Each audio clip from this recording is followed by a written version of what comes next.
Hello, everyone. It's Mr. Huffman, and we're going to be now starting our next unit, Unit 3, Formation of the American Government, which might sound like pretty boring stuff when compared to the American Revolution.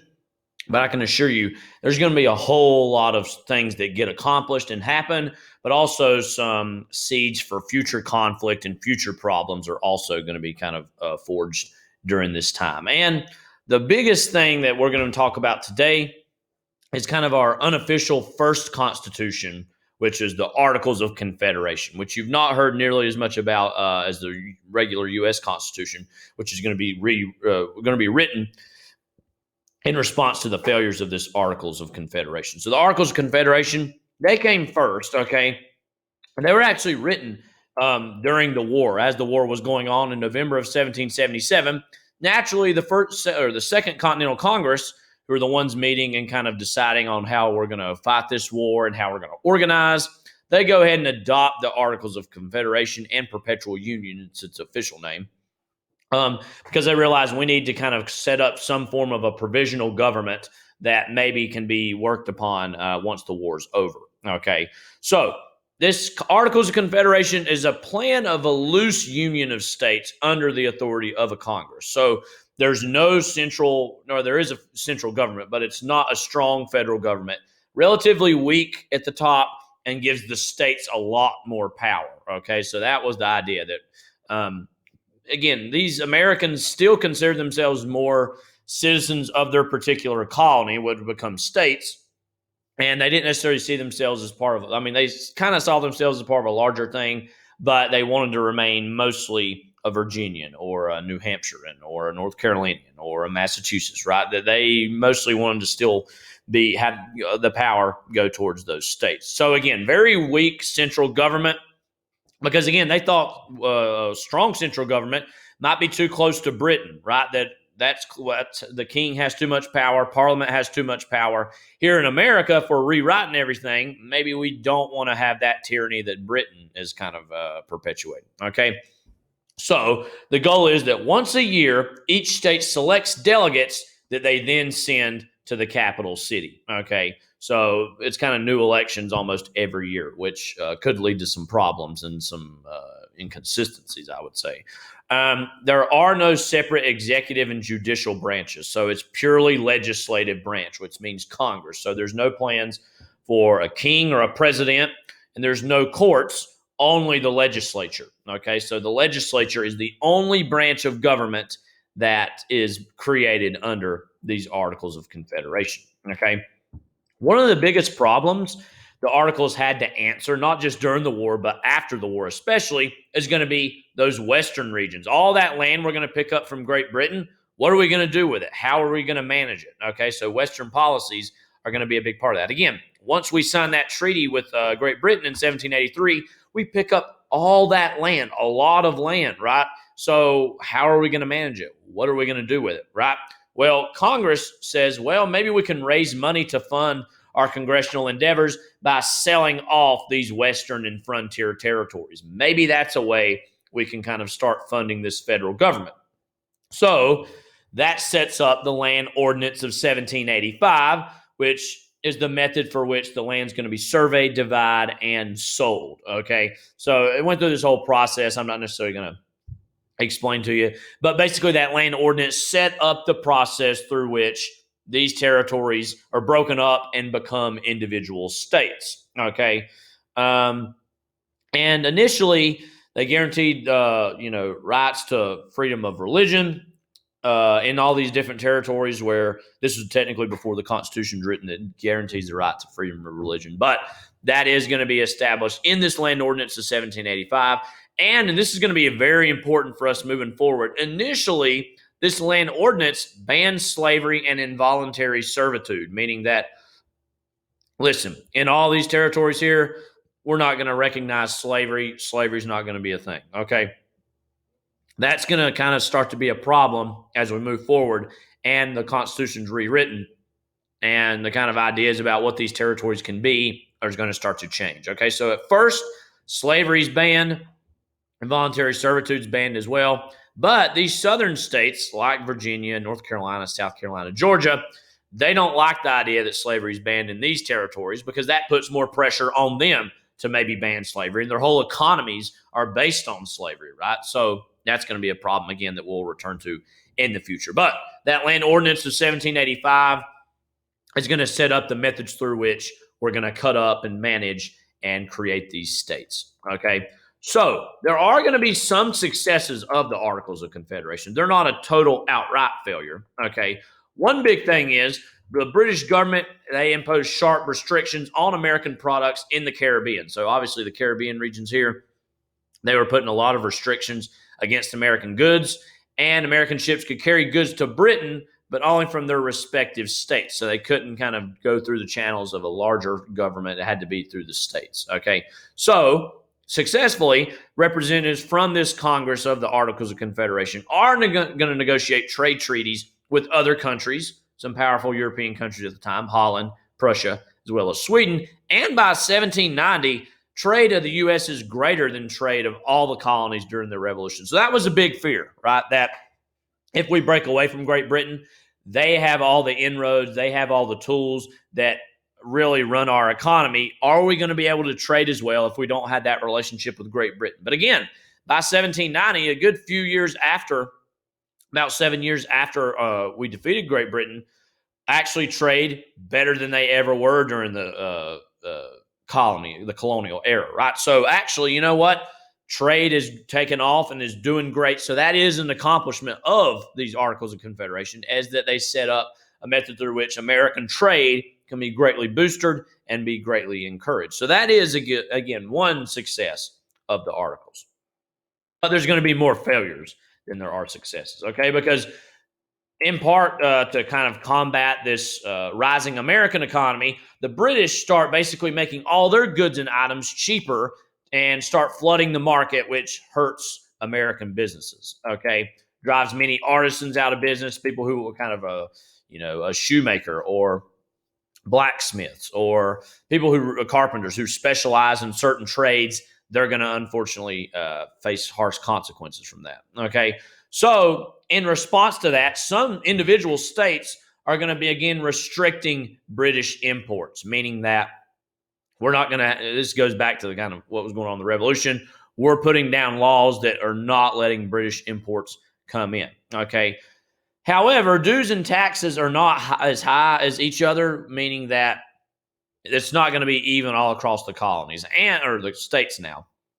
So these states are going to begin setting up their own little custom posts on their own border, on their borders, and able to try to keep British goods out, okay? Which means that these individual states are now beginning to act like independent countries, right?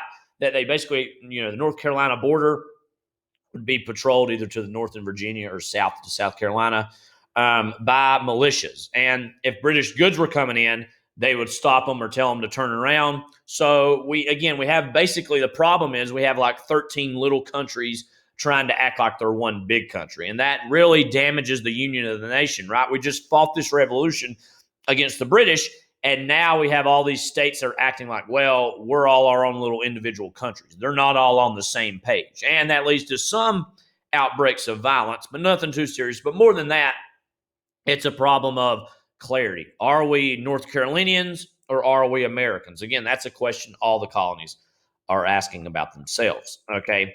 Another big problem remains England. So while we defeated England, and England officially should be leaving and shouldn't have any, more power in the colonies, and now the states, English leaders want their debts back, right? So people who owe debts to Britain, Americans, now that the war's over, Britain still wants to have those debts paid back, right? So that Treaty of Paris in 1783 promised England, no, you're going to get your money back. Don't worry. We're going to make sure we get the American government is going to get that money for them and send it to them, okay? Also confiscated loyalist lands or property during the war, okay? However, the Articles of Confederation had no real way to force the states or citizens to do this. They're basically trying to do it, hey, we have this agreement, you have to pay the money back. And the citizens were like, no, we're America now. We don't have to pay Britain anything, right? But the American government had promised Britain that they were going to get paid back. So this is kind of causing a massive contradiction. And as you can imagine, American judges are often siding with American debtors, saying, well, you know what? They don't need to pay it back. The war is over. What's the big deal, right? So the British are going to make this problem even worse when they start saying, you know what? We still have some troops stationed throughout America, specifically in the western frontier regions, kind of in that Ohio River Valley, all that land we picked up. That's mostly where they're at in the West. And so they're just going to kind of sit out there and not leave. And they're basically saying, when you pay these debts, we'll leave. But until then, we're just going to stay here. Okay. So Congress, again, not equipped to really solve this issue. They couldn't even afford to raise an army. Again, they're not wanting to raise an army necessarily fight Great Britain again exactly, but they can't really send out even an army or something resembling kind of a enforcement force that will go out and have these people pay these debts back. So there's not enough power in the central government to govern these things, right? So while at first, it's a good thing, right? We want to have more state power and there is no larger central federal government power. That's going to be a problem when we're trying to get these people to pay these debts back so we can get Britain out of here. Okay, so that's not the best situation the way it's set up. Okay. Also, a little bit further south in Spain, Spain did marginally support the U.S. after the war. However, the border between Spanish Florida, which has now been regained by the Spanish, and Georgia is going to present lots of new challenges, right? Because as I said way back when in the colonial era, that if Britain was going to go to war with Spain, it would take place kind of on that region between Georgia and Florida, right? But the fact that now the British are gone and now it's America that has all this land here, that puts now us in direct competition with Spain over this territory, okay? And as you can imagine, these disputes are really going to hurt Mississippi River farmers, frontier farmers who use the Mississippi River to transport stuff. The Spanish are on the other side of that, and they definitely kind of want to maintain control of that. So that's not good for them either, okay? So again, there's no leverage to tax or raise any sort of sanctions against Spain here. And so to that end, southern states are naturally enraged by this, right? Because they're saying, hey, this is hurting our business. What gives? We don't like Spain down there kind of messing up our things. And hey, you know what, northern states, maybe you forgot that about us when you're negotiating these things with Spain, because we're down here actually going to face the consequences economically, politically, socially of Spain being so close to us. And you in the North are not taking care of that, okay? That you're trying to stay friendly with the Spanish because it helps northern merchants and northern business. Meanwhile, us down here, we're being forgotten about. We're being marginalized. You're not taking care of us, okay? So that's going to start. I mean, there have been divisions between the North and the South going back even to the colonial era. But this is going to really be a key thing that's going to want to be one of those snowballs. And it seems like a tiny snowball at the time. It starts rolling down the hill. That gets bigger and bigger. And these resentments between North and South are going to eventually play out in the Civil War. So again, tiny, tiny, tiny snowball at this point, but it is starting to roll down the hill between the North and the South. So again, the South says, hey, we need the Spanish out of here. Why don't you take care of that? Oh, wait, that's right. You're too worried about kind of trading with Spain in the North, and so you're not doing what you need to protect us, okay? So this leads naturally, all these things are leading to an economic crisis because there's going to be a decline in trade with Great Britain at the end of the war, which leads to a larger national recession, okay? So farmers are going to be the ones most affected by this, okay? They're forced to keep borrowing money and go further and further into debt, okay? The states try to issue bonds and borrow money themselves, and people are desperate to cash them in for gold and silver. So there is no national currency. There's basically a series of currencies throughout the colonies or the states now, and that's going to lead to problems, right? Inflation starts to set in, and again, those lower and middle class Americans, especially farmers, are demanding paper money instead of coin money, okay? So inflation, really bad. Rhode Island, there are going to actually be some riots against merchants up there, which forces a law that institutes paper money in Rhode Island. But again, that's in Rhode Island. That's not across all the states, okay? So people are like, listen, we need a strong central government if we have any hope of stabilizing these markets because we're going into a recession. We need unity, not kind of division, and a central government needs to kind of come about to fix that problem, okay? So the kind of real big culmination of the failure of the Articles of Confederation can basically be summed up in this incident at Shays Rebellion. And this happens in Massachusetts, 1786, just 3 years after the Revolution, led by Daniel Shays, who was actually a former Confederate Army or Continental Army captain, not Confederate, Continental Army captain. Okay. So what happens in Massachusetts? Taxes are raised, but instead of instituting paper money, the Massachusetts government institutes new taxes in order to try to pay off its debts. Okay. Again, a lot of these economic downturns really hit farmers especially hard, especially the poor ones who are at the western corners of the state. Okay. So these western farmers are then going to rebel in August of 1786 against the government of Massachusetts. They closed several county courthouses to try to prevent foreclosures. Okay. They even march on the Supreme Court arsenal, so state Supreme Court arsenal, or march on the state Supreme Court, still an arsenal, and the government sends in force, and 4 farmers are going to lose their lives to this. So this is basically an armed rebellion in Massachusetts because these poor farmers, they think, hey, you need to make changes. The state's like, no, we're going to keep things as they are. And so they rise up and actually march on the state Supreme Court. Again, Governor of Massachusetts sends in some troops. 4 farmers, unfortunately, lose their lives. Okay, so this is this is a big failure. And while this only happens in Massachusetts, there are smaller versions of this that happen all throughout the various states. Okay, but again, Massachusetts, kind of the most influential of all the states at this point, between them and Massachusetts and Virginia, that this is going to lead to people saying, we need to some kind of massive change here. Okay. Because the rich and powerful, those who are doing just fine for the most part under this kind of new status quo, realize, serious reform is necessary. Because if we don't get this thing under control, state legislatures, if they become too democratic, that could weaken those with lots of property and lots of capital. So we need to do something quick if we're going to have any means of kind of tamping down this violence and all this confusion that's going on throughout the state. So all across the kind of area, there's going to be calls for all sides for a stronger central government. Again, all this really gets to the point of, hey, we defeated Great Britain, so we think it's all going to be rosy from here on out and no big deal, right?